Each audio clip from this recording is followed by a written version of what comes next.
शक्ति समुद्र समुत्थतरंगम दर्शित प्रेम विजृंभितरंगम संशय राक्षस नाशमहास्त्रम यामि गुरुं शरणं भववैद्यं नरदेव देव जय जय नरदेव नरदेव देव जय जय नरदेव नरदेव देव जय जय नरदेव। प्रभु श्री रामकृष्ण भगवान श्री रामकृष्ण शक्तिर अवतार बोलेছেন, तो তিনিও অবতীর্ণ হয়েছেন। আমরা রামকৃষ্ণ অনুরাগী ভক্তবৃন্দ আমরা বিশ্বাস করি যে তিনি অবতীর্ণ হয়েছেন লোকশিক্ষার জন্য, লোকসংগ্রহের জন্য। শক্তি সমুদ্র সমুচ্চতরঙ্গম বলা হচ্ছে, শক্তি সমুদ্রে তরঙ্গ উঠল, ঢেউ। সেই প্রেমকে প্রদর্শন করতে, দেখাতে বিজৃম্ভিতরঙ্গম প্রেম দর্শিত প্রেম বিজৃম্ভিতরঙ্গম প্রেম প্রদর্শন করতে তিনি সংশয় রাক্ষস নাশকারী মহাস্ত্র, সংশয় রূপ যে আজকালকার যুগের যে রাক্ষস, যে অসুর, সে আর কিছু নয়, সে হলো সন্দেহ, সংশয়। সেই সংশয় রাক্ষসকে নাশ করতে অস্ত্র নিয়ে তিনি এসেছেন। সংশয় রাক্ষস নাশ মহাস্ত্রম, যিনি সংশয় রাক্ষস নাশকারী অস্ত্রস্বরূপ। সেই ভবরোগ বৈদ্যের শরণ নেই, সেই ভবরোগ বৈদ্যের শ্রীরামকৃষ্ণের শরণাগত হই। এইভাবে নরদেব দেব জয় জয় নরদেব, হে মনুষ্য দেবতা তোমার জয় হোক, এই রূপে স্তুতি করা হচ্ছে। সেই আচণ্ডালা প্রতিহতরয় ইয়স্য প্রেম প্রবাহ, এর শেষের দিকে এই শ্লোকটি আছে, এখান থেকে নিয়ে প্রণাম মন্ত্র। ঠাকুরের পাদপদ্মে ষষ্ঠাঙ্গ প্রণতি, জয় ঠাকুর, জয় মা, জয় স্বামীজি, এই ধ্বনি প্রদান এবং শ্রী গুরুদেবের রাতুল চরণ যুগলে, রাতুল চরণ কমলে আমার ষষ্ঠাঙ্গ প্রণতি। ओंकार विद्या पुरुषः पुराणो बुद्धेश्य साक्षी निखिलस्य जन्तोः यो वेत्ति सर्वं न च यस्य वेत्ता परमात्मरूपो भुवि रामकृष्णः। এই প্রণাম মন্ত্রেও শ্রীরামকৃষ্ণকে পরমাত্ম রূপ বলা হয়েছে। তিনি পরমাত্মা স্বরূপ, আমাদের সকলের অন্তরাত্মা প্রিয়তম। নমামি গহনানন্দম রামকৃষ্ণমতানুগম ত্যাগমূর্তিম সুখপ্রদম প্রেমময়ম জগদ্গুরুম। শ্রীমৎ স্বামী গহনানন্দজি মদগুরু, তাকে জগৎগুরু বলা হয়েছে কারণ বলা হয় মদগুরু শ্রী জগদ্গুরু মন্নাথ শ্রী জগন্নাথ মদাত্মা সর্বভূতাত্মা তস্मै শ্রী গুরবে নমঃ। গুরু প্রণাম মন্ত্রে এরকম আছে। তো যিনি আমার গুরু তিনি জগৎগুরু। আর রামকৃষ্ণ মঠ মিশনের জগৎজোড়া যে শাখা কেন্দ্র, সেখানে তিনি বিশেষ গুরুত্ব লাভ করেছেন, বিশেষ তার যোগ্যতা সম্মান ছিল এবং তিনি রামকৃষ্ণ মঠ মিশনের চতুর্দশ সংঘাধ্যক্ষ, সংঘগুরু হওয়ার সুবাদে তিনি জগতের সকল শাখা কেন্দ্রের গুরু ছিলেন। এভাবেও ভাবা যেতে পারে। আবার জগৎগুরু শ্রীরামকৃষ্ণের তিনি প্রতিনিধিত্ব করেছেন, তাই তাকে জগৎগুরু বলা হয়েছে। তাকে প্রণাম করি। তিনি রামকৃষ্ণ পথের অনুসারী এবং রামকৃষ্ণ মতাদর্শের অনুসরণকারী, ত্যাগমূর্তি, আনন্দস্বরূপ, সচ্চিৎ সুখস্বরূপ সেই গুরু শ্রী গহনানন্দকে প্রণাম। নারায়ণাবতারঞ্চ সচ্চিদানন্দলক্ষণম आश्रये प्रेम विग्रहम রামকৃষ্ণম ক্ষিতিপ্রভুম। এই জগৎ প্রভু বলা হয়েছে। নিবেদিতা তার স্কুলে একটি গ্লোব রেখে একটি মানচিত্র গ্লোব রেখে ছাত্রীদের পড়াচ্ছিলেন, জিওগ্রাফি বোঝাচ্ছিলেন, ভূগোল। সেই গ্লোব মানচিত্রের ওপরে শ্রীরামকৃষ্ণের ছবি। বলছেন এই শ্রীরামকৃষ্ণ হচ্ছেন এই পৃথিবীর প্রভু, খ্যাতি প্রভু, জগৎ প্রভু। এইটি যেন তিনি বুঝিয়ে দিয়েছিলেন সেদিন ছাত্রীদের মধ্যে। তিনি এই তত্ত্বটিকে প্রকাশ করেছেন, তুলেছেন। বাস্তবিক তাই, জগৎপ্রভু নারায়ণ এ যুগে যুগাবতার শ্রীরামকৃষ্ণ রূপে অবতীর্ণ হয়েছেন। তো তাই তাকে ক্ষিতিপ্রভু মানে জগৎপ্রভু, বিশ্বের প্রভু বলা হলো। এবং তিনি নারায়ণের অবতার স্বরূপত, তিনি সচ্চিদানন্দ। তাকে আশ্রয় করি, তার পাদপদ্মে প্রণতি নিবেদন করি। আমরা আবারও আগের পর্বের মতো আজ আমরা তৃতীয় পর্বে অবতীর্ণ হয়েছি, শ্রী শ্রী রামকৃষ্ণ উপদেশ ও শাস্ত্র প্রমাণ বিষয়ে। আমরা অবতার তত্ত্ব বিষয়ে আলোকপাত করছিলাম, আলোচনা করছিলাম। যে পর্যন্ত হয়েছে তারপর থেকে আজকে আবার শুরু হবে এই তৃতীয় পর্বে। শাস্ত্রভিত্তিক এই আলোচনা চলবে, এর নিরীক্ষণ হবে। এই যে প্রিমিয়ার চলছে সোম থেকে শুক্র বিকেল 4টা থেকে 5টা, ইউটিউব প্রাণারাম চ্যানেল, প্রাণারাম বাংলা শুধু নয়, প্রাণারাম সঙ্গীত, হিন্দি, ইংলিশ এরকম আছে, চ্যানেল আছে। প্রাণারাম চ্যানেলের ইউটিউবের সুধী দর্শকবৃন্দ, রামকৃষ্ণ অনুরাগী, অধ্যাত্ম পিপাসু সুধী ভক্তবৃন্দের কাছে অনুরোধ, আপনারা প্রতিদিন এই প্রিমিয়ার উপভোগ করতে কেউ ভুলবেন না। বেল আইকনটি টিপে রাখবেন এবং ভালো লাগলে অবশ্যই লাইক শেয়ার করতে ভুলবেন না, এই আশা রাখছি। আমরা মূল পর্বে প্রবেশ করছি। আজকে আমরা সেই অবতার তত্ত্ব আলোচনা করছি। শ্রী শ্রী রামকৃষ্ণ কথামৃত, যে অমূল্য বলেছিলাম অধ্যাত্ম সম্পদ পরিপূর্ণ, অধ্যাত্ম রসদে ভরা এই শ্রী শ্রী রামকৃষ্ণ কথামৃত, যেটি শ্রীমা মহেন্দ্রগুপ্ত মাস্টার মশাই আমাদের সকলের জন্য উপহার দিয়ে গেছেন, সেখানে যা নিবদ্ধ আছে সেখান থেকে সংকলন করেছেন কুমার কৃষ্ণনন্দী। কিছু কিছু বাছাই করে নিয়েছেন, উপদেশ পরিচ্ছেদ ভাগ করেছেন সেগুলো, এবং বিভিন্ন তার যে উৎস, যে শাস্ত্রীয় শ্লোকগুলো, সেগুলোকেও তিনি উদ্ধৃত করেছেন। এবং আমিও আমার গবেষণা কার্যে নিরীক্ষণ করেছি, সেই শাস্ত্রগুলো ঘেঁটে দেখেছি যে ঠাকুরের কথাগুলো সত্যই শাস্ত্রীয়, অশাস্ত্রীয় বলে কিছু নয়। এই প্রমাণ করাই আমাদের এই প্রিমিয়ারের এই আলোচনা পর্বগুলির উদ্দেশ্য, এবং লক্ষ্য তো ভগবান লাভ, ভগবৎ প্রীতিই আমাদের উদ্দেশ্য বললেও ভুল হয় না। ভগবানের করুণা লাভ করব জন্যই এই প্রচেষ্টা। ভগবানের কথা একবার নয়, দুবার নয়, বহুবার, যতবার শোনা যায় ততই মঙ্গল, শ্রবণ মঙ্গল বলেছিলাম। এবং এতে কোনো পুনরুক্তি দোষ হয় না। ঠাকুর বলছেন এক কথা বহুবার শুনলে, বহুবার বললে তার কল্যাণ হয়। যতবার পড়া যায়, যতবার শোনা যায়, যতবার আলোচনা করা যায়, ততবার যেন নতুন নতুন দৃষ্টিভঙ্গিতে, নতুন নতুন ভাবে একে চেনা যায়। এর ভেতরে নতুন নতুন তথ্য বেরিয়ে আসে, নতুন নতুন একটা আঙ্গিকে এই কথামৃতকে ধরতে পারা যায়। এই কথামৃতের ভাবটা যেন নতুন নতুনভাবে আমাদের কাছে ধরা পড়ে।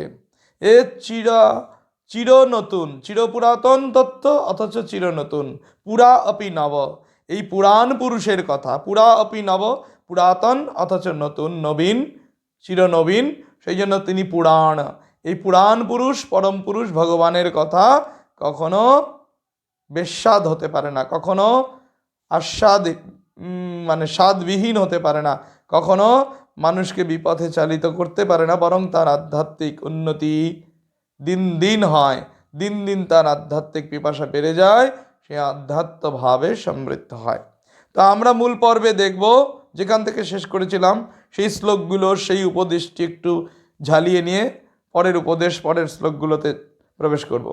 জাঁড়ি নিত্য তাঁড়ি লীলা, শ্রীরামকৃষ্ণদেব বলেছিলেন, শ্রী শ্রীরামকৃষ্ণ কথামৃতে এমন আছে, তিনি ভক্তের ভালোবাসার জন্য 14 পোয়া হয়ে লীলা করতে আসেন। গানে আছে মায়ের গান, জগন্মাতার ইচ্ছায় তোই জগৎ, শক্তির খেলা, আদ্যাশক্তির অবতার শ্রীরামকৃষ্ণ বলেছেন। আমরা জানি শ্রী শ্রী রামকৃষ্ণ কথামৃতে অনেকবার কথা আছে, শক্তিকে অস্বীকার করে অবতার হতে পারে না, শক্তিকে বাদ দিয়ে জগৎ লীলা হতে পারে না, নরলীলা তো সম্ভবই নয়। তাই বলছেন, গান করছেন ভাবে মা ঠাকুর একদিন মাতৃভাবে ভাবিত হয়ে গান করছেন, 14 পোয়া কলের ভিতরি কত রঙ্গ দেখাতেছিস, কত রঙ্গ দেখাতেছিস মা। এই যে আরো গানের অনেকগুলো চরণ আছে, সেই 14 পোয়া হয়ে আসেন।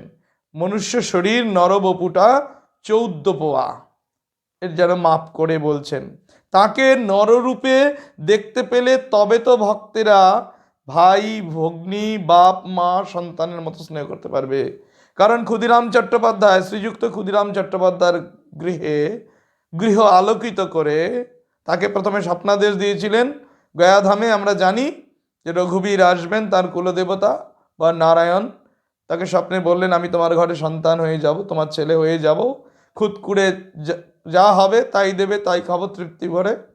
প্রথমে ক্ষুদিরাম চট্টোপাধ্যায় রাজি হননি, পরে কিন্তু তিনি সম্মত হয়েছিলেন। ভগবান আসবেন করুণা করে, এতে তিনি অসম্মত হবেন কি করে। তো অপরদিকে আবার চন্দ্রা দেবী ঠাকুরের মা, তারও কিন্তু দর্শন হয়েছিল, প্রত্যক্ষ দর্শন। শিব মন্দির এই যোগীদের শিব মন্দির, সেই যেটি এখন রামকৃষ্ণ মঠ কামারপুকুরের গেটে, মানে মূল ইয়ের পাশেই ভেতরে অবস্থিত, রামকৃষ্ণ মঠে প্রবেশ করতেই আছে, সেই মন্দিরের সামনে দাঁড়িয়ে আছেন। সঙ্গে ধনিকা মার্নি, যে শিবলিঙ্গ থেকে জ্যোতি বেরিয়ে এসে তার উদরে প্রবেশ করে, তারপর থেকে তার গর্ভসঞ্চার হয় এবং তারপরেই ভগবান অবতীর্ণ হন শ্রীরামকৃষ্ণ রূপে, গদাধরের জন্ম হয়। এ কথা আমরা জানি। তাই বলছেন, তিনি যখন ক্ষুদিরাম চট্টোপাধ্যায়ের ঘরে এলেন, তখন কিন্তু সাধারণ মানুষের ঘরেই এলেন, ব্রাহ্মণ দম্পতির ঘরে এলেন। তার ভাই বোনেরা তাকে ভাই বোন বলে ভাবতে পারলো, তার মা বাবা তাকে সন্তান বলে ভাবতে পারলো, বন্ধুরা তাকে বন্ধু বলে ভাবতে পারলো। স্যাঙারদের সঙ্গে তিনি বন্ধুদের সঙ্গে খেলতেন, ছোটাছুটি করতেন, কত স্নেহ ভালোবাসা তিনি পেলেন, আপন করে সবাই পেল। সেই ভাগ্যবান জনেরা ভগবানকে আপন করে পেল। ভগবানকে আপন করে পেতে হলে মানুষ লীলা দরকার, নররূপে আসাটা দরকার। এটা যেন ঠাকুরের এই কথার তাৎপর্য। আমরা শাস্ত্রের প্রমাণ হিসাবে এর আগের দিন বলেছিলাম যে কতগুলো শ্লোকের কথা, দেবী ভাগবতের কথা, শ্রীমদ্ ভাগবতের কথা, অধ্যাত্ম রামায়ণের কথা বলেছিলাম।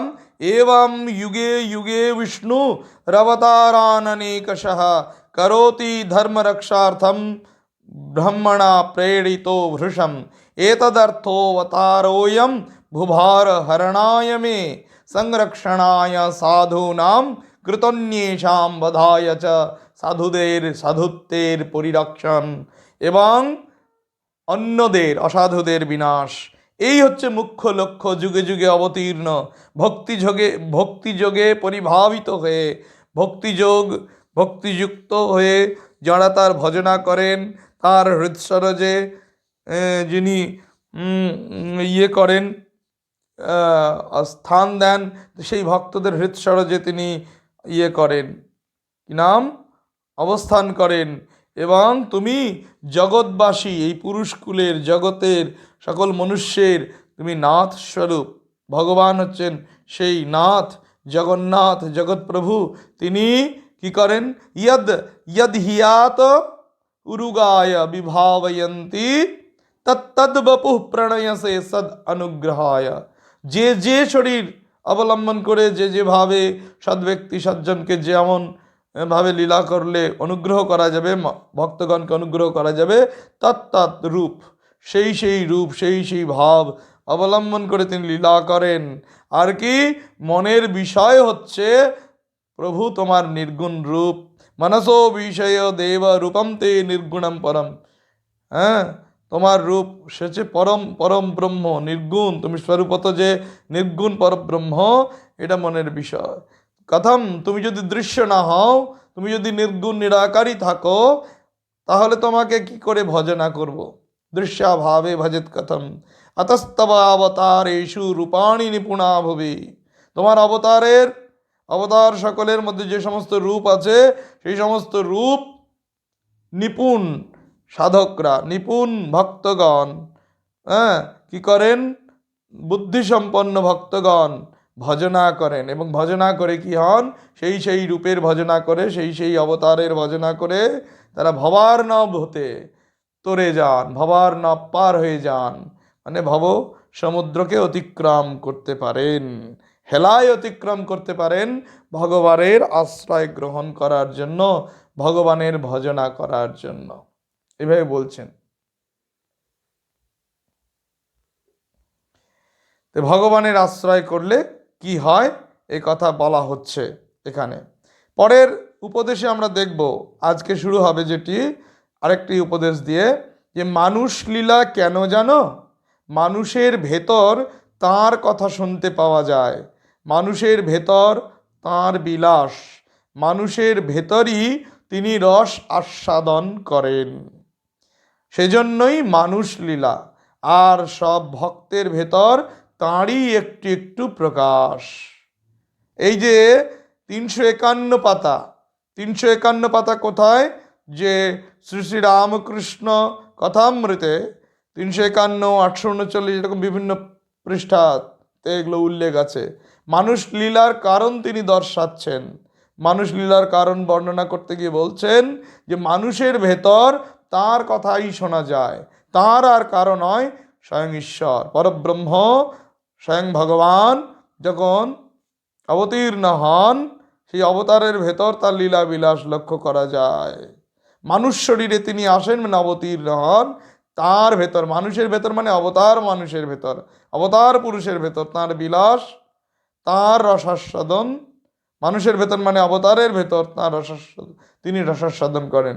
যেমন চৈতন্য শরীরে শ্রী ভগবান শ্রীকৃষ্ণ যদি পরম পুরুষ, তাকে কৃষ্ণস্তু ভগবান স্বয়ং বলা হয়েছে, তিনি কিন্তু রসাস্বাদন করছেন চৈতন্য শরীরে। আবার পরব্রহ্ম নারায়ণ বিষ্ণু যাই বলি না কেন রসাস্বাদন করছেন তার যে যে অবতার এসেছে তাদের মধ্যে। সেই জন্য তিনি মানুষ শরীর পরিগ্রহ করে মানুষ লীলা করেন, নরলীলা করেন। আর সব ভক্তের ভেতর তাঁরই একটু একটু প্রকাশ। আর যত আছে সবাই মানুষ, অবতার আছে, অবতার কল্প ঈশ্বর কোটি আছে বলেছি। আবার ঠাকুর শ্রীরামকৃষ্ণ আমরা পাবো কথামৃতে আছে জীবকোটি বলছেন, জীবকোটি ভক্তের কথা বলছেন। জীবকোটির ভক্তি ভাব পর্যন্তই হয়, ভাব পাগলে মহাভাব, মহাভাব থেকে প্রেম, প্রেম হলে ঈশ্বরকে বাঁধার দড়ি পাওয়া যায়।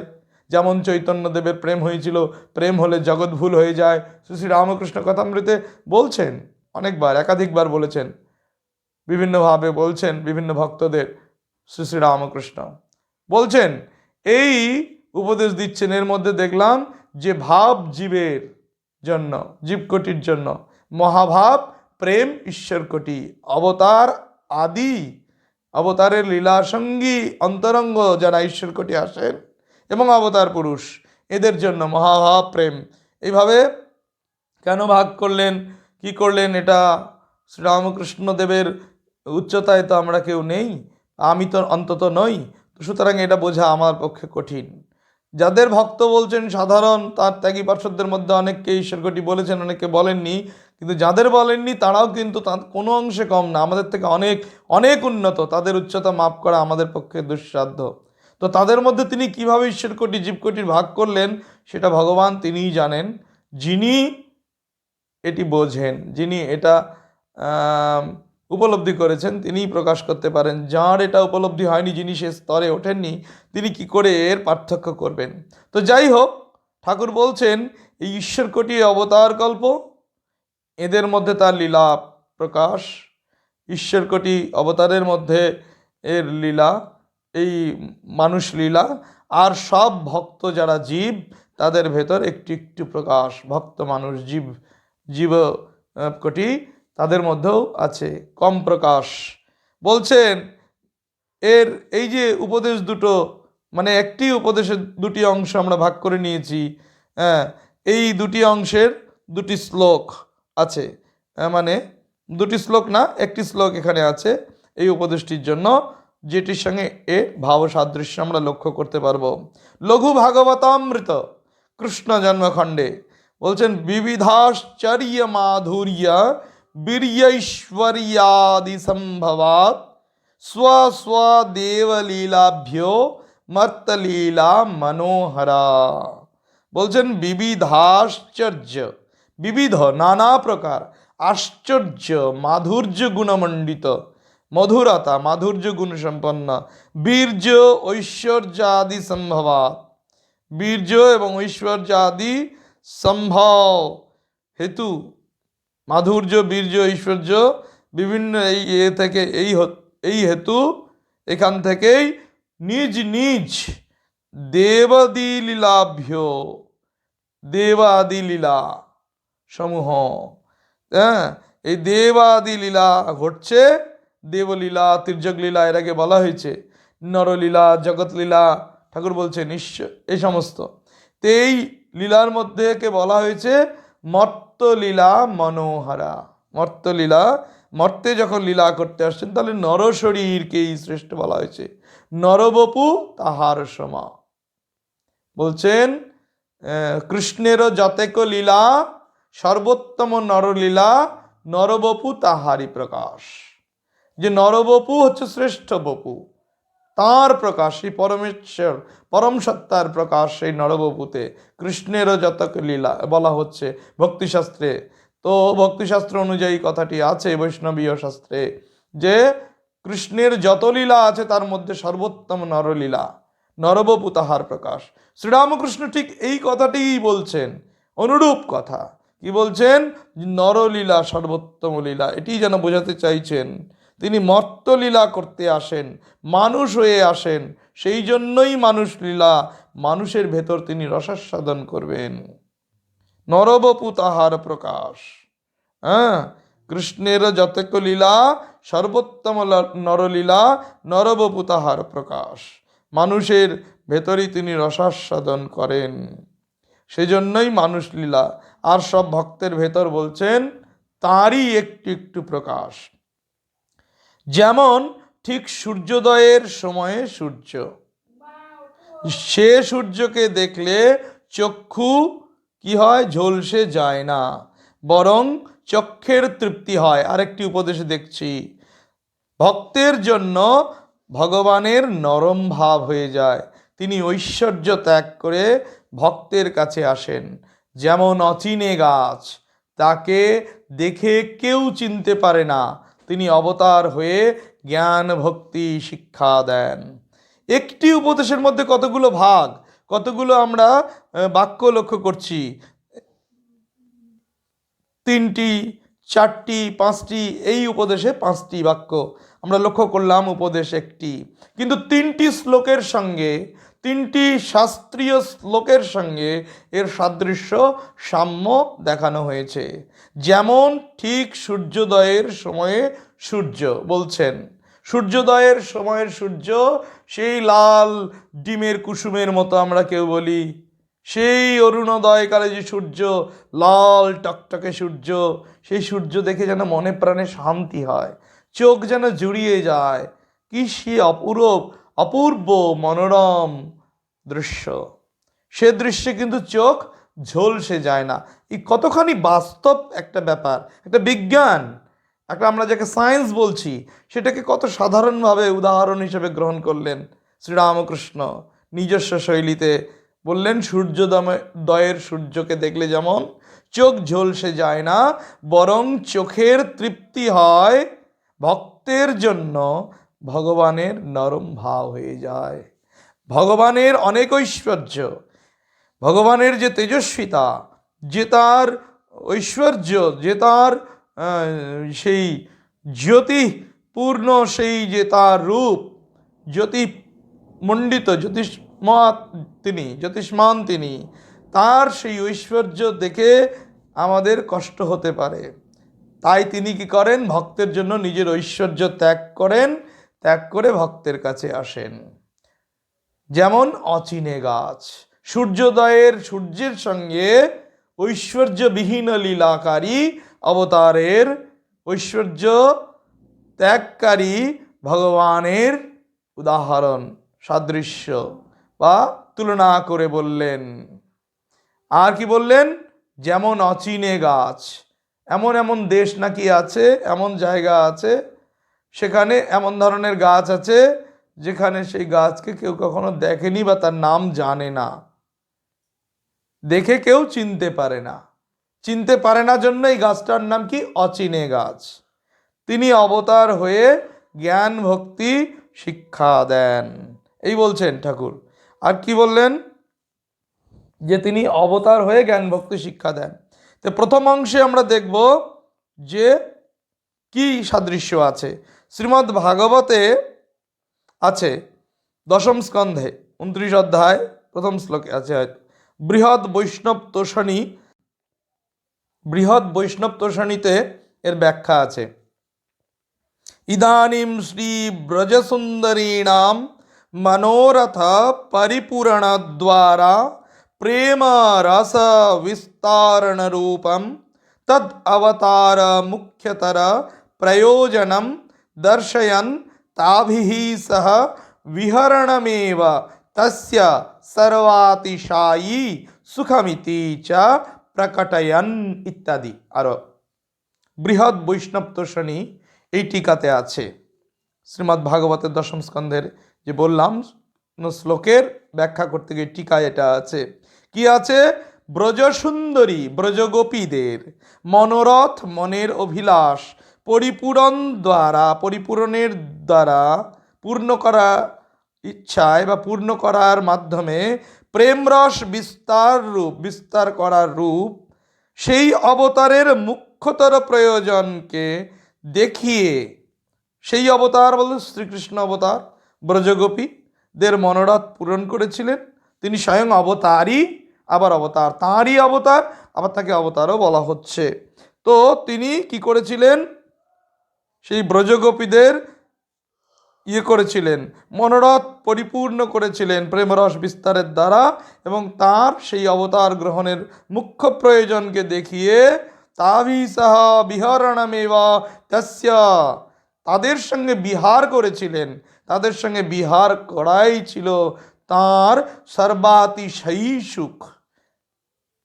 তার এটাই সবচাইতে আনন্দের, সবচাইতে সুখের এইরূপ প্রকাশিত করেছিলেন, এইরূপ প্রকটিত করেছিলেন।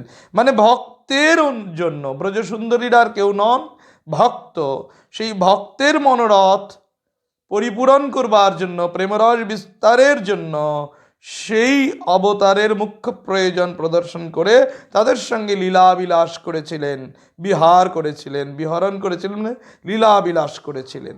এই কথাটার সঙ্গে আমরা ভাবসাম্য লক্ষ্য করছি খুব সুন্দরভাবে, যে মানুষের ভেতর তার কথা শুনতে পাওয়া যায়, মানুষের ভেতর তাঁর বিলাস, মানুষের ভেতরই তিনি রসাস্বাদন করেন। সেই জন্যই মানুষ লীলা করেন, মানুষের ভেতরে তাকে দেখা যায়, এবং মানুষ হয়ে এসে মানুষের উপযোগী ভাবকে, ভক্তিকে তিনি করেন, কি করেন? প্রকাশ করেন, প্রকটিত করেন। এবং আর সব ভক্তের মধ্যেই বলছেন অল্প অল্প প্রকাশিত বলা হলো। আর কি বলা হলো? যে ওই তিনি যেন ঠিক সূর্যোদয়ের সময়ের সূর্য, মানে চোখ ঝলসে যায় না। ভক্তের জন্য ভগবান নরম ভাবের হয়ে যান, ঐশ্বর্য ত্যাগ করেন, নরম ভাব অবলম্বন করেন, তাঁর ঐশ্বর্য তেজকে সংহার করেন, এই কথা বলছেন। সেটাকে কি বলেন? সেটাকে লুক্কায়িত করেন, লুকিয়ে ফেলেন সেই তেজ ঐশ্বর্যকে। তাই বলছেন শ্রীকৃষ্ণ তাঁর প্রেম ভক্তি বিলাসের ইচ্ছা প্রকট করবার জন্য, প্রেম ভক্তি প্রদানের জন্য, এবং ব্রজগোপীদের সঙ্গে ভক্তিলীলা ভাবলীলা প্রকটিত করবার জন্যই তার ঐশ্বর্যকে গুটিয়ে এসেছিলেন। ঐশ্বর্য তখন মুক্ত হয়ে তিনি তাদের সঙ্গে লীলা করেছিলেন। এই ভাবটার সঙ্গে, এই ব্যাখ্যার সঙ্গে শ্রীরামকৃষ্ণদেবের এই তাৎপর্য, এই পূর্ণ এই উপদেশের আমরা কিন্তু সাদৃশ্য ভাবসাম্য লক্ষ্য করছি। আর একটি, এই উপদেশের আরেকটি অংশে শ্রী শ্রী রামকৃষ্ণ বলছেন তিনি ঐশ্বর্য ত্যাগ করে ভক্তের কাছে আসেন। কার কাছে আসেন? ভক্তের কাছে। ঐশ্বর্য ত্যাগ করে আসেন কার কাছে? ভক্তের কাছে। অখণ্ড শ্রী শ্রী রামকৃষ্ণ কথামৃতের 260 পাতায় এরকম যদি পাই, এরকম উপদেশের অংশ, যে ঐশ্বর্য ত্যাগ করে তিনি ভক্তের কাছে আসেন, এর সঙ্গে অধ্যাত্ম রামায়ণের আদি পর্ব বা আদিকাণ্ড যাই বলি না কেন, এখানে মিল পাবো একটি শ্লোকের, দর্শয়স্ব মহানন্দং বালভাবম সুকোমলম ললিতা ললিতালিঙ্গনালাপৈ স্তরিষ্যাম্যুৎকটং তমঃ। বলছেন দর্শয়স্ব মহানন্দম বালভাবম সুকোমলম, সুকোমল বালক ভাব, শিশু ভাব, মহানন্দদায়ী মহানন্দ রূপ, এই বালভাব প্রকটিত করো, দেখাও হে প্রভু, তুমি দেখাও। আর কি ললিতালিঙ্গনালাপৈ, ললিতা আলিঙ্গনের দ্বারা, আলাপের দ্বারা, তরিষ্যামি উৎকটং তমা, তোমার ললিত কোমল এই আলিঙ্গন, প্রেমালিঙ্গন, তোমার সঙ্গে এই আলাপ, ললিত আলাপের দ্বারাই আমরা উৎকট এই যে কঠিন অন্ধকার, এই অজ্ঞান তমাহা, এই যে সংসারে মোহে অন্ধকারে আমরা পড়ে আছি, অন্ধকারে পোকার মতো কিলবিল করছি, শ্রীরামকৃষ্ণদেবের মতোই আমরা বলতে পারি। তো আমাদেরকে উদ্ধার পাবার একটি রাস্তা, আমরা এইভাবেই উদ্ধার পেতে পারি, যদি তোমার সুকোমল বালক ভাব দেখি, তুমি যদি দেখাও আর আমার সঙ্গে আলাপ করো, আমাদের সাথে আলাপ করো, আমাদের আলিঙ্গন করো, প্রেমবন্ধনে প্রেমডোরে বাঁধো, তবেই কিন্তু আমরা এই উৎকট অন্ধকারকে অতিক্রম করতে পারি, অজ্ঞান অন্ধকারকে পার হয়ে যেতে পারি। তাহলে কি হলো?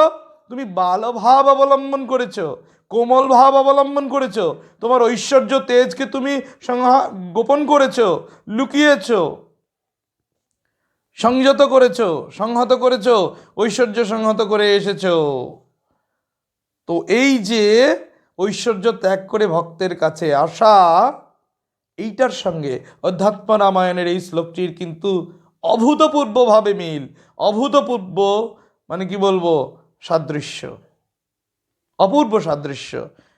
এই সত্যি এইরকম মানে ঠাকুর এরকম কথা বলতে পারবেন যে শাস্ত্র তিনি বেশি পড়েননি, এর আগেও বলেছি, তিনি অনেক শুনেছেন, কিন্তু তার চাইতে বড় কথা তিনি সাধনা করেছেন।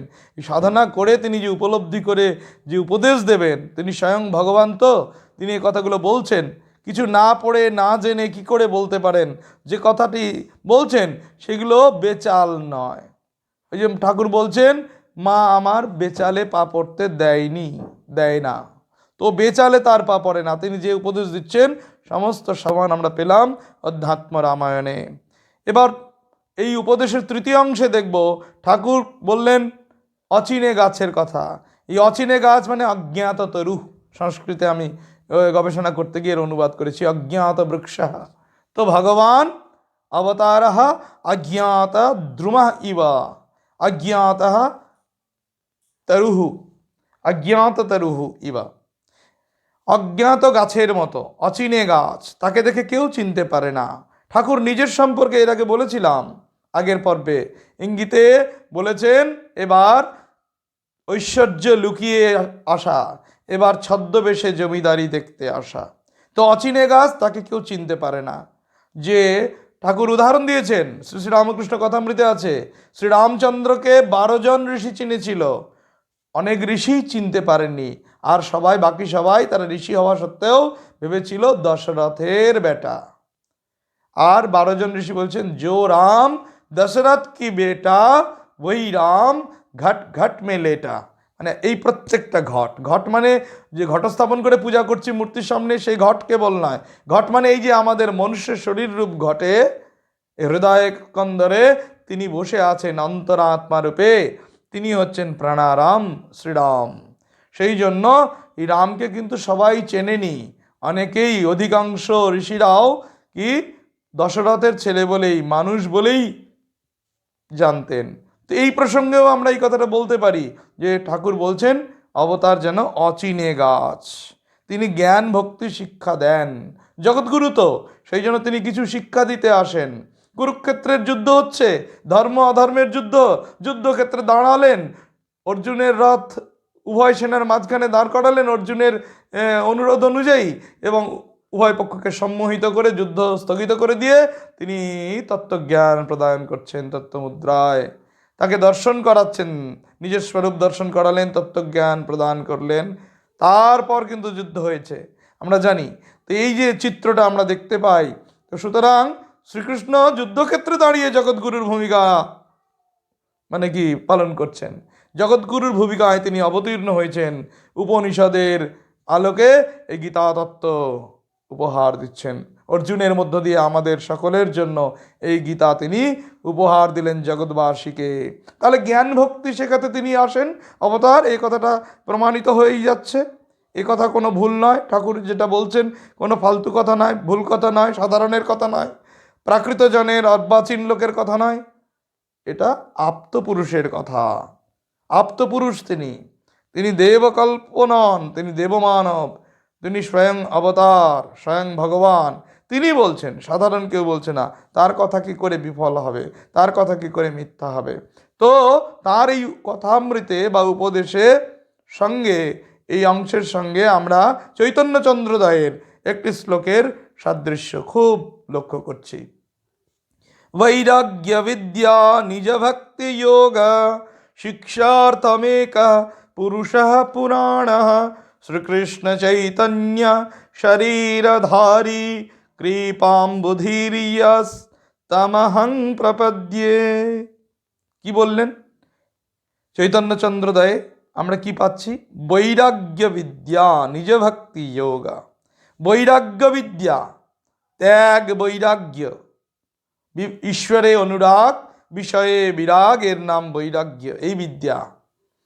নিজ ভক্তি, নিজের যে ভক্তি যোগ, যে যুগ যুগ বলছেন, অনেক যুগে তিনি এই যোগের কথা বলেছেন, গীতামুখে ভগবান বললেন।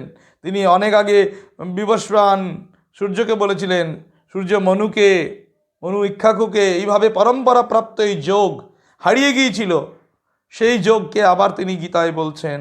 সেই যে গীতাতে আছে ভক্তিযোগ, এই ভক্তিযোগ, পুরাতন ভক্তিযোগকে শেখাবার জন্য বৈরাগ্য বিদ্যা, জ্ঞান, এর মধ্যে বৈরাগ্য বিদ্যার মধ্যে জ্ঞান কথাটা আছে।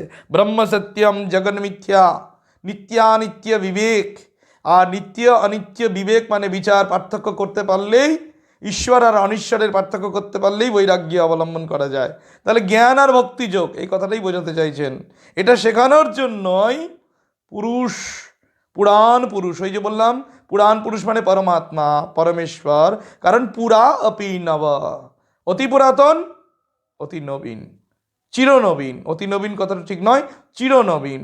সেই পুরাণ পুরুষ জ্ঞান ভক্তি বৈরাগ্য বিদ্যা শেখানোর জন্যই, প্রেম ভক্তি যে কথাটা বৈষ্ণবীয় ভাবে বলা হচ্ছে, শেখানোর জন্য শ্রীকৃষ্ণ চৈতন্য শরীর ধারণ করে এলেন। কৃপাম্বুধি, তিনি কৃপা সমুদ্র। ইহা যিনি কৃপাম্বুধি শ্রীকৃষ্ণ চৈতন্য শরীরধারী, তাকে আমি কি করি? স্মরণ করি, তার শরণাগত হই। এই যে বলছেন তাকে স্মরণ করি, তার শরণাগত হই, এই ভাবটির সঙ্গে ওই ঠাকুরের উপদেশের কিন্তু অপূর্ব মিল। কি? অচিনে গাছ, অজ্ঞাত তরু। কিন্তু এই অজ্ঞাত তরু কিন্তু কথাটির সঙ্গে চৈতন্য চন্দ্রোদয়ের এই শ্লোকটির মিল আমরা খুঁজলাম না। অচিনে গাছটির কথা সরাসরি এখানে কিন্তু বলা হলো না চৈতন্য চন্দ্রোদয়ের শ্লোকে। এটি ঠাকুরের নিজস্ব শৈলীতে বলা, ঠাকুরের নিজের অনুভব থেকে বলা, এই উদাহরণ দিয়ে বলা। আর তিনি কি বললেন? অবতার কিসের জন্য আসেন? জ্ঞান ভক্তি শিক্ষা দিতে। এই কথাটির সঙ্গে ভাবসাম্য আমরা লক্ষ্য করলাম চৈতন্য চন্দ্রোদয়ের এই শ্লোকটিতে। পরের উপদেশ আমরা দেখব, পরের উপদেশে কি আছে। বলছেন অবতার, অবতারকে যিনি তারণ করেন, অবতার যিনি তারণ করেন, এই কথাটা বলা হচ্ছে। তো অবতারকে যিনি তারণ করেন, তা 10 অবতার আছে, 24 অবতার আছে, আবার অসংখ্য অবতার আছে। অবতার বা অবতারের অংশ, এদের ঈশ্বর কোটি বলে। এই যে বললাম অবতার হতে পারেন অবতার আদি, অবতার কল্প, এরাও কিন্তু ঈশ্বর কোটি। পূর্ণ ব্রহ্মরূপ কি উদাহরণ, বলছেন পূর্ণ ব্রহ্মকে তরু বলছেন, বৃক্ষ। ওই যে সেই পূর্ণ ব্রহ্মরূপ বৃক্ষ, সেই বৃক্ষ থেকে অসংখ্য অবতার হচ্ছে, যাচ্ছে। এটা ঠাকুরের নিজস্ব ভঙ্গিতে উপদেশ প্রদান, ঠাকুরের নিজস্ব শৈলীতে বলা কথা। কি অবতার? যিনি তারণ করেন তাকে অবতার বলা হচ্ছে। তার 10 অবতার আছে। এই অংশ, উপদেশের এই অংশটির সঙ্গে সাদৃশ্য গরুড় পুরাণের মৎস্যঃ কুর্ম বরাহশ্চ নৃসিংহ বামনস্তথা রামো রামশ্চ বুদ্ধ কল্কির দশ স্মৃতা। বলা হচ্ছে মৎস্য, কুর্ম, বরাহ, নৃসিংহ, বামন, রাম রাম রাম, 3বার রাম বলা হলো। প্রথম রামকে ওই নৃসিংহ অবতার, এরপরে প্রথম রাম হলেন পরশু ধারণকারী রাম, যিনি কুঠার ধরেছিলেন, ব্রাহ্মণ ধর্ম ত্যাগ করে ক্ষত্রিয় হতে হয়েছিল, জগৎকে 21 বার নিক্ষত্রিয় করেছিলেন, ক্ষত্রিয়ের রুধিরে প্লাবিত করেছিলেন, জগৎকে ধুইয়ে দিয়েছিলেন, জগতের পাপ দূর করেছিলেন। ওই কার্তবীর্যার্জুনের ইয়েকে হত্যা করিয়েছিলেন। তারপর মায়ের সঙ্গে অপমান, অন্যায় বা তাদের আশ্রমে এসে অভব্যতার জবাব দিতে গিয়ে এই করতে হয়েছিল, এরকম ঘটনা আছে, কাহিনী আছে। সেখানে রাম থেকে তার মূল নাম ছিল রাম, তিনি হলেন পরশুরাম। তারপরের রাম কি? ত্রেতাতারী রাম। পরে রাম হলেন ত্রেতাতারী রাম, তিনিও রাম। তিনি হচ্ছেন ভগবান শ্রীরামচন্দ্র, অযোধ্যার শ্রীরামচন্দ্র। রাবণকে যিনি নিধন করেছিলেন, সীতা উদ্ধার করেছিলেন, রাবণ সংহারের জন্য এসেছিলেন। আর রাম আসছে, পরের রাম হচ্ছেন বলরাম, বলভদ্র। এখানে কৃষ্ণের কথা বলা হলো না, কারণ ওই যে ভাগবতের ভাবটাকে গরুড় পুরাণে নেওয়া হয়েছে। কৃষ্ণস্তু ভগবান স্বয়ং, গীত গোবিন্দকার জয়দেব যেমন নিয়েছেন তেমনটি ওইখানে নেওয়া হয়েছে। কি রাম বলতে এখানে বলরামকে ধরা হলো, হলধর, তাকে বিষ্ণুর অবতার বলা হলো। যদিও মতান্তর আছে, এই বলরামকে শেষ নাগের অবতার বলা হয়েছে।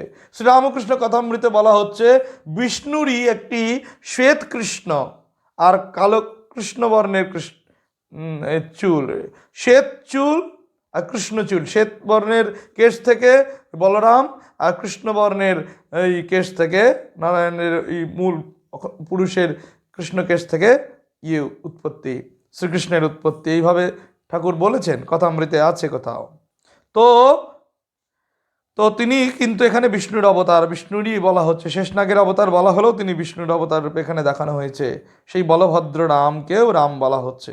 আর 9 নম্বরে গিয়ে বলা হলো বুদ্ধ, যিনি তথাগত বুদ্ধ অহিংসা প্রবর্তন করেছিলেন, যিনি যজ্ঞে পশু হত্যা বা পশু বলির বিধান দিলেন, তিনিই আবার এসে পশু বলির বিরোধিতা করলেন, অহিংসা ধর্ম প্রচার করলেন, ব্রাহ্মণ ধর্মের বা যজ্ঞের, বৈদিক যজ্ঞের বিরোধিতা করলেন, পশু যজ্ঞের বিরোধিতা করলেন। সেই বুদ্ধ তথাগতকেও বিষ্ণুর অবতার বলা হলো, 9ম অবতার। আর কল্কি হচ্ছেন যিনি এখনো নাকি আসেননি, নাকি নয়, তিনি আসেননি, কল্কি আসবেন। কল্কি রূপে কলির চরম অবস্থায়, কলির শেষে তিনি আসবেন যবন নিধন করতে, ম্লেচ্ছ নিধন করতে।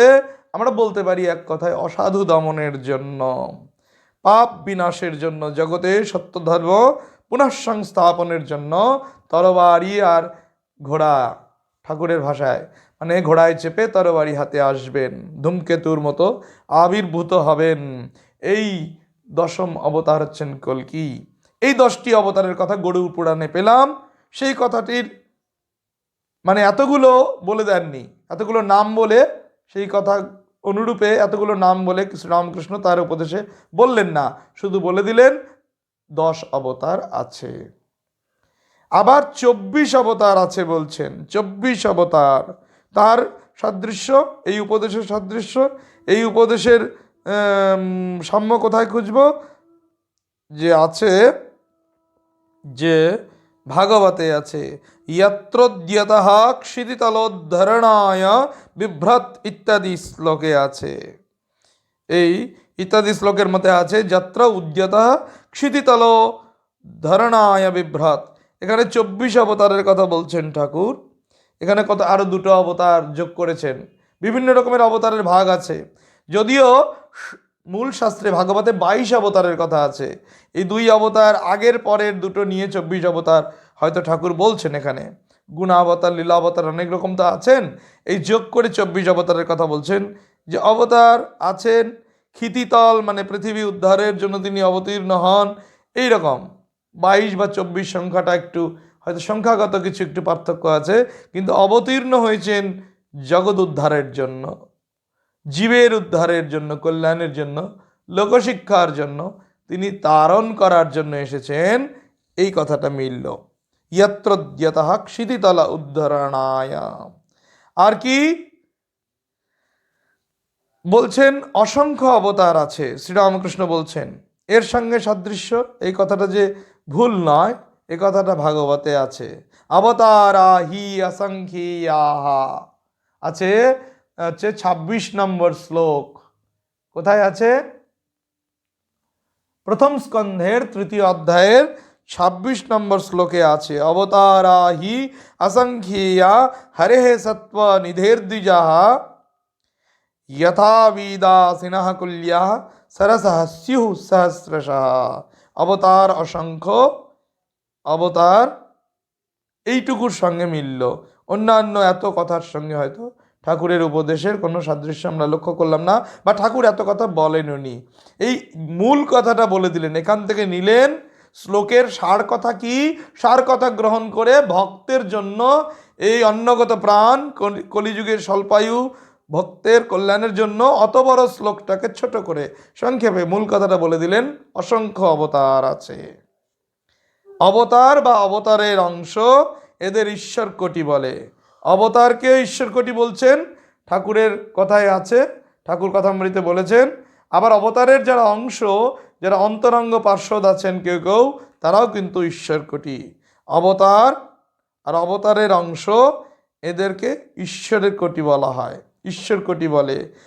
পূর্ণ ব্রহ্মরূপ বৃক্ষ থেকে অসংখ্য অবতার হচ্ছে যাচ্ছে, এটা ঠাকুরের ভাষায় ঠাকুর বলছেন শ্রীরামকৃষ্ণদেব। আর এইখানে ভাগবতের এই প্রথম স্কন্ধের 3য় অধ্যায় 5ম শ্লোকে দেখছি কি এর অনুরূপ একটি শ্লোক, এর মতোই আর একটি শ্লোক আছে ঠাকুরের এই উপদেশের মতো। এতন্নানাবতারাণাম নিধানং বীজমব্যয়ম यस्यांशांशेन সৃজ্যন্তে দেবতির্যং নরাদয়ঃ। বলছেন এই যে যত অবতার, ঠাকুর বললেন যে অবতার বলি, অবতারের অংশ বলি, যাই না বলি, পূর্ণ ব্রহ্ম বৃক্ষ থেকে আসছেন। এই কথাটা ভাইটাল। এই পূর্ণ ব্রহ্ম বৃক্ষ থেকে অসংখ্য অবতার হচ্ছে এবং তাতেই আবার লীন হয়ে যাচ্ছে। এখান থেকে আসছে, সেখানেই আবার চলে যাচ্ছে। এই যাওয়া আসা, যাওয়ার কথাটা বলছেন না, সৃষ্টি হচ্ছে, এই কথাটা ভাগবতে আছে। কিন্তু ব্যাপারটা ওই, মূল ভাবটা ওই, যে এই সমস্ত নানা অবতারের মূল হচ্ছে কি, এই বীজ হচ্ছে এই অব্যক্ত ব্রহ্ম। অব্যয়ম বলা হচ্ছে, বীজম অব্যয়ম, এই পূর্ণ ব্রহ্ম, তাঁরই অংশাংশ থেকেই এই অবতার, অসংখ্য অবতার, অবতার বা অবতারের অংশাংশ থেকেই তৈরি হচ্ছে দেব, তির্যক, নর। সুতরাং দেবলীলা, তির্যক লীলা, নরলীলা এইভাবেই সম্পন্ন হচ্ছে, সম্ভব হচ্ছে। ঠাকুরের এই উপদেশের সঙ্গে ভাগবতের কথার আমরা যথেষ্ট সাদৃশ্য লক্ষ্য করলাম, ভাব সাদৃশ্য লক্ষ্য করলাম। ঠাকুরের কথা শাস্ত্রীয়, এবারও প্রমাণ হয়ে গেল। শাস্ত্রের আধারে শ্রী শ্রী রামকৃষ্ণ কথামৃত কত মধুর, কত মানে কি বলবো, মর্মস্পর্শীভাবে উপস্থাপন করা যায়, কত মানুষের অন্তরে প্রবেশ করতে পারে শাস্ত্রের আলোকে কথামৃত শ্রী শ্রী রামকৃষ্ণ উপদেশ, তা আমরা উপভোগ করছি বা উপভোগ করতে সক্ষম হচ্ছি। আমরা কিন্তু যত পড়ব, যত আলোচনা করব, তত দেখব আমাদের যেন তৃপ্তি হচ্ছে না। এ তো ভগবতী কথা, ভগবানের কথা, এ তো কোনো মানুষের কথা নয়। সুতরাং এই ভাগবতী কথায় তৃপ্তি হয় না। ভাগবতী কথা যেন শেষ হয়ে গেল, এইটা যেন একটা ডিফেক্ট। শ্রী শ্রী রামকৃষ্ণ কথামৃতের সম্পর্কে একজন বিদেশি বলছেন, জনৈকা বিদেশিনী সম্ভবত, যে সেই তার স্থানীয় ভাষায় এটির অনুবাদ করেছেন, যে কথামৃত গ্রন্থটির একটি ডিফেক্ট, একটি কি বলবো দোষ বা ত্রুটি যাই বলি না কেন, যে এটির সমাপ্তি ঘটেছে। It has an end. তাহলে এর সমাপ্তি আছে, তো ভগবানের কথা সমাপ্ত হয়ে গেলে যেন ভালো লাগে না, তৃপ্তি হয় না, যেন আরও শুনি আরও শুনি, আরও পড়ি, আরও বুঝি, আরও জানি, এই ইচ্ছে হয়। ভগবানের কথা যত পড়া যায়, যত শোনা যায়, তত কল্যাণ, তত দর্শনাদি, তত উপলব্ধি। এই হচ্ছে ভাব। তো নবম ইয়েটি বলবো, আমরা শেষ পর্বে প্রায় চলে এসেছি, শেষ পর্যায়ে আমরা নবম উপদেশ, 9 নম্বর উপদেশ, অবতার তত্ত্ব বিষয়ক নবম উপদেশটি এখানে আমরা পড়ব। একমতে আছে যশোদাদি গোপীগণ পূর্বজন্মে নিরাকারবাদী ছিলেন। তাদের তৃপ্তি না হওয়াতে বৃন্দাবন লীলায় শ্রীকৃষ্ণকে লয়ে আনন্দ। শ্রীকৃষ্ণ তাদের একদিন নিত্যধাম দর্শন করাবার জন্য যমুনায় ডুব দিতে বললেন। শ্রীরামকৃষ্ণ কথামৃতে 346, অখণ্ড শ্রীরামকৃষ্ণ কথামৃতে 346 পৃষ্ঠা এরকম আছে যে যশোদাদি গোপীগণ পূর্বজন্মে নিরাকারবাদী ছিলেন, তাদের তৃপ্তি হয়নি বলে বৃন্দাবন লীলায় শ্রীকৃষ্ণ কি করলেন, যে শ্রীকৃষ্ণ তাদেরকে নিয়ে আনন্দ করলেন এবং শ্রীকৃষ্ণকে নিয়েও তারা আনন্দ করলেন। শ্রীকৃষ্ণ তাদের একদিন নিত্যধাম দর্শন করাবার জন্যে যমুনায় ডুব দিতে বললেন। এই যে কতগুলো বাক্যে নিবদ্ধ একটি উপদেশ অংশ, উপদেশ শ্রী শ্রী রামকৃষ্ণের উপদেশ বা শ্রী শ্রী রামকৃষ্ণ বচনামৃত বলি, কথা অমৃত, শ্রীরামকৃষ্ণ যে কথাগুলো বললেন। হ্যাঁ, তো এখানে কিন্তু আমরা দেখব শ্রীরামকৃষ্ণ যে তত্ত্বজ্ঞান প্রদান করছেন, এই অবতার বিষয়ক তত্ত্বজ্ঞান, তত্ত্ব উপদেশ করছেন, আবার তত্ত্বজ্ঞান দিচ্ছেন। এইভাবে বলি যে অবতার তত্ত্বের প্রকাশ ঘটাচ্ছেন, অবতার তত্ত্ব প্রকাশিত করছেন এইভাবে। সেই উপদেশগুলো কিন্তু অমূল্য। তার আধার কি, মানে এই উপদেশ কোন শ্লোকের, কোন শাস্ত্রের আধারে প্রদত্ত হয়েছে আমরা একটু লক্ষ্য করি। তো 9 নম্বর এই উপদেশটির সঙ্গে সাদৃশ্য আমরা খুঁজছি। পদ্মপুরাণের পাতালখণ্ডে পাবো এর সাদৃশ্য। ব্রহ্মানন্দেন পূর্ণাহম তেনানন্দেন তৃপ্তধিঃ তথাপি শূন্যমাত্ম্যানম মন্যে কৃষ্ণরতিং বিনা ইদানীম অতিনির্বণ্যা দেহস্যাস্য বিসর্জনম কর্তুমিচ্ছামি পুণ্যায়াং वापिकायाम इहैव तु अधकल्पान्तरे देहम त्यक्त्वा जाता इवाधुना। বলছেন ব্রহ্মানন্দে আমি পূর্ণ, সেই আনন্দে আমি তৃপ্ত ছিলাম, তবুও আমি নিজেকে শূন্য মনে করছি, আমার যেন কিছুই হয়নি, কারণ কৃষ্ণ প্রীতি হয়নি, কৃষ্ণরতি হয়নি, নিজেকে অপূর্ণই মনে হচ্ছে। ইদানীম অতিনির্বণ্যা দেহস্যাস্য বিসর্জনম কর্তুমিচ্ছামি পুণ্যায়াম বাপিকায়াম ইহৈব তু।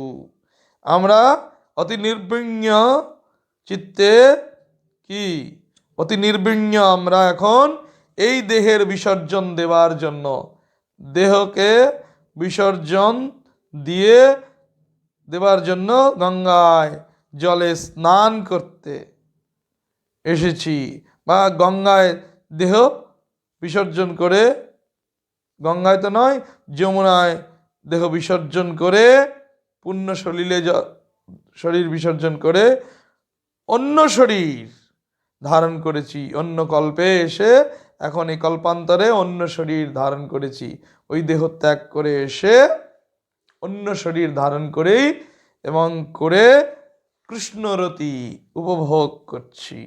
তার মানে যারা বলছেন তারা কিন্তু গোপীগণ। ঠাকুরের কথাই বলছে, এই যারা বলছেন তারা কিন্তু গোপী। তাদের কথা এই পদ্মপুরাণে দেখছি, পদ্মপুরাণের পাতালখণ্ডে এই শ্লোকটি পাচ্ছি। তো সেখানেও এই কথা আছে কি, যশোদাদি গোপীগণ পূর্বজন্মে নিরাকারবাদী ছিলেন। এই শ্লোকের মধ্যে এই নামগুলো, যশোদাদি কথাটি নেই, তারা নিরাকারবাদী ছিলেন কথাটি ভাবসাম্য আছে। ব্রহ্মানন্দেনে নন্দেনা পূর্ণাহং, এই কথাটির সঙ্গে ভাবসাম্য আছেন। এই গোপীগণের সঙ্গে ওই কোনো এক গোপীর কথার ভাবসাম্য আছে। আর সেই নিরাকার তত্ত্ব উপলব্ধির মাধ্যমে ব্রহ্মানন্দ লাভের মধ্য দিয়ে তৃপ্তি হয়নি জন্য বৃন্দাবন লীলায় শ্রীকৃষ্ণকে নিয়ে লীলা করতে আবার এসছেন। কল্পান্তরে আবার দেহ ধারণ করেছেন, জলে স্নান করতে গিয়ে জলে শরীর ত্যাগ করে আবার নতুন শরীর ধারণ করেছেন। এই যে বলছে জলে ডুব দিয়ে শরীর ত্যাগ করে, এরকম ভাবটা আছে। আবার এই কল্পান্তরে অন্য শরীর ধারণ করেছেন শ্রীকৃষ্ণকে নিয়ে আনন্দ করবেন বলে, বৃন্দাবন লীলায় মজবেন বলে, বৃন্দাবন লীলায় কৃষ্ণরতি কৃষ্ণপ্রীতি লাভ করবেন। কৃষ্ণপ্রীতি হবে, কৃষ্ণরতি লাভ হবে, তারা আনন্দ লাভ করবেন। সেই জন্য তারা আবার এসেছেন। শ্রীকৃষ্ণ তাদের একদিন নিত্যধাম দর্শন করাবার জন্য যমুনায় ডুব দিতে বললেন। সুতরাং কল্পান্তরে দেহ ত্যাগ করে তারা কি করেছে, এসেছে গোপী হয়ে। সেই ব্রহ্মানন্দ ব্রহ্মানন্দ সম্পন্ন যারা ঋষি ছিলেন বলা হচ্ছে, এরা নাকি আগে নিরাকারবাদী ঋষি ছিলেন, শ্রীরামকৃষ্ণের কথাই পাই।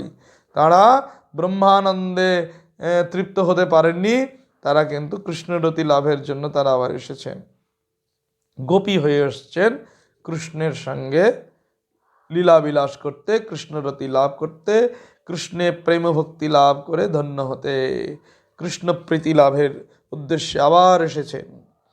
তো শ্রীকৃষ্ণ আবার তাদের নিত্যধাম দর্শন করাবার জন্য যমুনায় ডুব দিতে বললেন, এই কথাটি কিন্তু সরাসরি আমরা পদ্মপুরাণের এই শ্লোকে এভাবে পাচ্ছি না।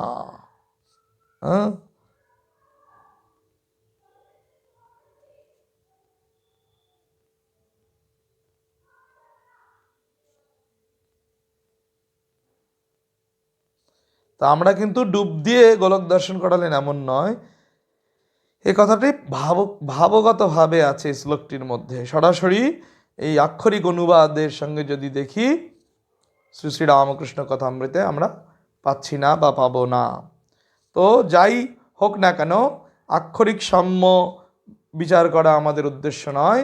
আমাদের শ্রী শ্রী রামকৃষ্ণ কথামৃতকে, শ্রী শ্রী রামকৃষ্ণ উপদেশকে শাস্ত্রীয় প্রমাণ করা আমাদের উদ্দেশ্য, এবং শাস্ত্রের আধারে তাকে ব্যাখ্যা করে আমরা তৃপ্ত হব, আমরা প্রীত হব, ভগবানের প্রীতি, ঈশ্বরের প্রীতি উৎপাদন করতে সক্ষম হব, ঈশ্বরের পথে এগিয়ে যেতে পারবো।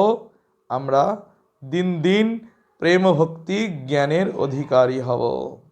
এই আশা করি আমাদের সকলের ভগবত ভক্তি হোক, আমাদের সকল দুর্বলতা দূরে যাক, আমাদের ইষ্টপদে মতি হোক, আমরা যেন ভগবানের পাদপদ্ম লাভে কৃতকৃতার্থ হই। ওম নিরঞ্জনম নিত্যম অনন্তরূপম ভক্তানুকম্পাধৃত বিগ্রহং বৈ ঈশাবতারম পরমেশমিড্যম तं রামকৃষ্ণं শিরসা নমামः। ওম শান্তি শান্তি শান্তি। হরি ওম তৎসৎ। শ্রীরামকৃষ্ণার্পণমস্তু।